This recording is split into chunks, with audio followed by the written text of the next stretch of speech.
Hey, what's good? When this is out under 18 the clutch, and I want to talk about a very entertaining series that just ended last night between the New York Knicks and the Detroit Pistons.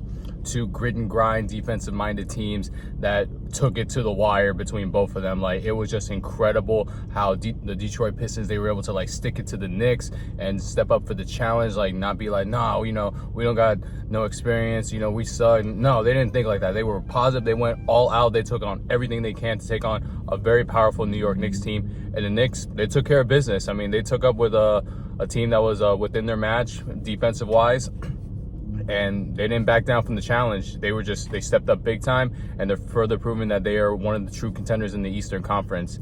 And my gosh, last night was an incredible game. The ending was so spectacular. Jalen Brunson, he was going for a dribble. It was a game-winning move. He broke Malik Beasley's ankles, shot the three, boom, just like that. The Knicks were able to like take the lead with a few seconds left on the clock. The Pistons got the ball back. They fumbled the ball out of bounds, and the Knicks were able to walk away with the game and the series overall. So just incredible, just watching just a defensive-minded team, just instead of just a big shootout, whatever. No, these guys fought tooth and nail between one another, and like that's something that a lot of NBA fans want. They want to see that intensity. They want to see that rivalry. They want to see that like guys just pure passion instead of just like jacking up threes and just going from there. Like that's what saturated the game a lot. We got to see a little bit of old school basketball with this, so very entertaining overall. So just to recap, the New York Knicks defeated the Detroit Pistons in 4-2, and Jalen Brunson, who was the star of the series, in particularly Game 6, he had 40 points, 4 rebounds, 7 assists, and that game winner I just mentioned earlier. But overall for the entire series, he averaged 31.5 points per game, 4 rebounds, 8.2 assists, 0.3 steals and blocks each, while having 2.7 turnovers and shooting a decent 43.6% from the field and 33.3% from three-point range. Overall, very good from Jalen Brunson. He has single-handedly turned the New York Knicks around just in a direction that we never thought we'd see, because I remember, especially back when I was in like high school days, the Knicks around when Carmelo Anthony left, they were just a joke of a franchise. Nobody wanted to sign with them. Everybody thought they were too trash. They were just memed everywhere. Even they made it to mainstream media on how terrible the Knicks were. That was just like a travesty. But once Jalen Brunson came in, they were immediately playoff contenders. They were having a strong leader that they've been needing since a long time. They now have a defensive identity with Tom Thibodeau being there. They were able to bring in more superstars like OG Anunoby, Josh Hart, Karl-Anthony Towns. The list goes on and on. It's just incredible, the turnaround. And it all started by having Jalen Brunson on there. So he has just been incredible for the New York Knicks. Already an all-time great for the Knicks, with just how far he's been able to carry them and help the Knicks be able to overachieve from given just where they were just a few years ago. Very similar impact to LeBron with the Lakers, how before LeBron got to the Lakers were nobody wanted to talk to, nobody wanted to sign with them. But when LeBron got there, now they became contenders ever since. Same thing with Brunson with the New York Knicks. So it's a very impressive story looking this all around. But I want to give credit to the Detroit Pistons, though. I mean, sure, they may have lost the series, and yeah, it arguably could have been a toss-up because the Knicks were a 3rd seed and the Pistons were a 6th seed. I get that, but just look at what the Pistons came from last year.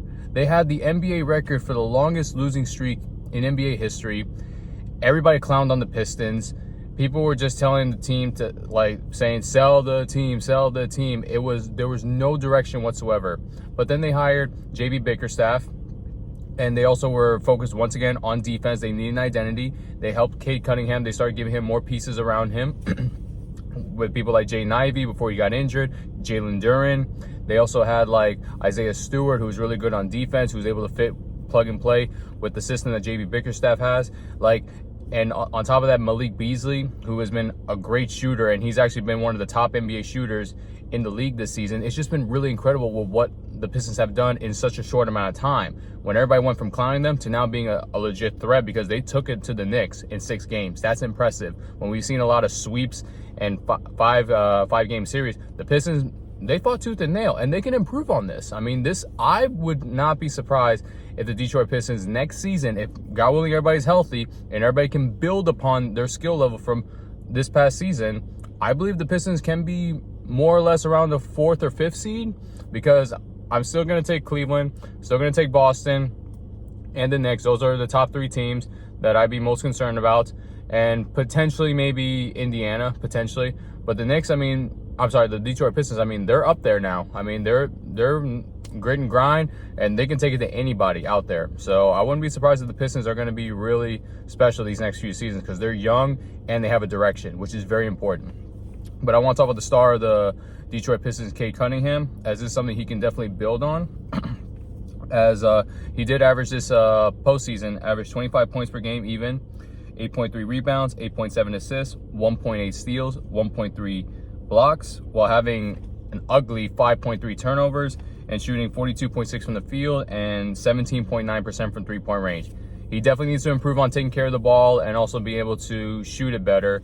But overall, I call this season for the Detroit Pistons a massive success. And like I said, I mean, if God willing everybody's healthy and everybody can build upon their skill level from this past season, they could be a real threat. So let me know what you guys think down in the comment section below. Knicks fans, how do you feel? You guys feel like you guys can take on the Boston Celtics, or do you think it's this is as far as we can get it? Because the Celtics, I mean, as much as I like the Knicks, I'm born in New York. I mean, the Celtics do have the Knicks' number, and they've been performing really well against them. So let's see if maybe this time they'll turn it around and maybe make it a competitive series, or maybe they might have the upset. But I want to hear you guys out in the comment section. What's your prediction for the Knicks and the Celtics series? And then also, for Pistons fans, how you guys feel? How do you call this season? You call it success? You need to build more upon it, or like you need to sign more players? I want to hear everybody out in the comment section down below. And while you're at it, please like and subscribe. I certainly love and appreciate every single last one of y'all. God bless, and talk soon.